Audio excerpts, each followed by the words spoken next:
Thank you, thank you, Chair, and thank you to the witnesses for Larry your Brock's attendance the today. best. This is interesting information. He's great. Before I get into my questions, Mr. Frank in particular, I noted that you ran out of time during your opening remarks. I'm willing to give you as much time as necessary. Do you think you could wrap things up in under a minute? Thank you. I was going to suggest a couple of positives of what we should be doing. And I do appreciate the time. My first suggestion would be to establish trust in journalistic sources, or somehow help establish trust. I think we're losing it. A lot of people are getting their news on social media. We need to pull them back into trusted sources. Once we do that, I think the people will be more robust against disinformation. But that needs proper funding. At the same time, the government can't be seen as the arbitrator of truth. So this has to be positioned carefully. I think just on that, if you read the newspaper, you're misinformed. But if you don't read it, you're uninformed. So that's why social media takes precedent. Educational campaigns. I've developed courses in my own for these campaigns. We just need to make people question more what they're seeing to make sure it is real.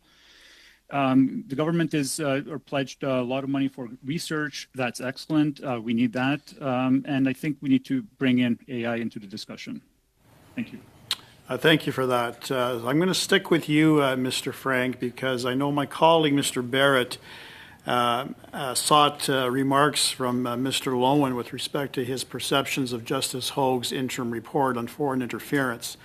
I think all three of you would agree that the misinformation, disinformation campaign that has been happening for several years now, and at least throughout the 2019-2021 election and currently in this country, has substantially impacted Canadians' confidence in our democratic institutions. And that is something that we all as parliamentarians have to work on. But I want to quote a couple of paragraphs from Justice Hogue's report, and Mr. Frank, I'd like to get your commentary on it. In your opening remarks, you spoke specifically about the candidate, Kenny Chiu, and the impact of the disinformation, misinformation campaign, not only from communist China, but as well as the Liberal candidate who ultimately won the election and his participation in the process. I believe you also made reference to the fact that you were aware of Kenny Chiu's testimony at this committee. Was that correct? I know some of it, yes. Yes. So I'm going to quote a couple of paragraphs. She says, in the case of former Conservative MP Kenny Chiu, the Commissioner identifies that there were strong indicators of Beijing's interference campaign, that there was a reasonable possibility that this resulted in the defeat of Mr. Chiu and the election of his Liberal opponent. It is also clear that as Canadians judge the actions of the Trudeau government and its failure to prevent this interference, that we must consider Commissioner Hogue's conclusion that the interference that was allowed to occur undermined public confidence in our elections. She notes that the risk of foreign interference in our elections will increase as long as the Liberal government fails to take sufficient protective measures to guard against it. Your comments, Mr. Frank. I'm not a politician. I'm a Canadian. I'm happy if any government is able to implement a solution to this. But our trust is being attacked. Our trust in the election process is being attacked. We need to somehow fix this. During the Prime Minister's appearance at the inquiry on foreign interference, he voiced frustration over intelligence leaks to the media, which he felt were sensationalized and taken out of context.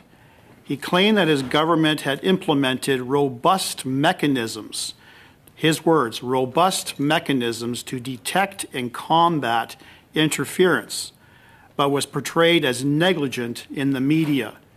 Do you believe this critique was justified? And do you think the government's efforts are sufficient?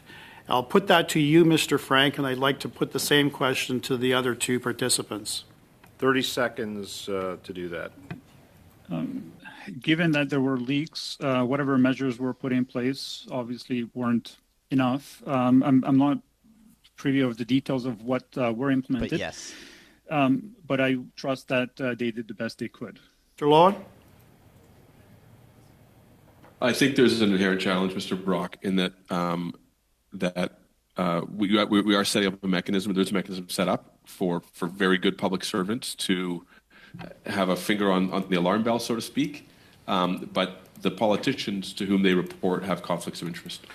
In the heat of an election, it's very hard for a prime minister or for a party leader to say, I want to tell everyone that my candidate has benefited from foreign interference. And I think fixing that conflict of interest is a serious concern. Thank you. Perhaps you can get to Mr. Al-Rawi in the next round, Mr. Brock.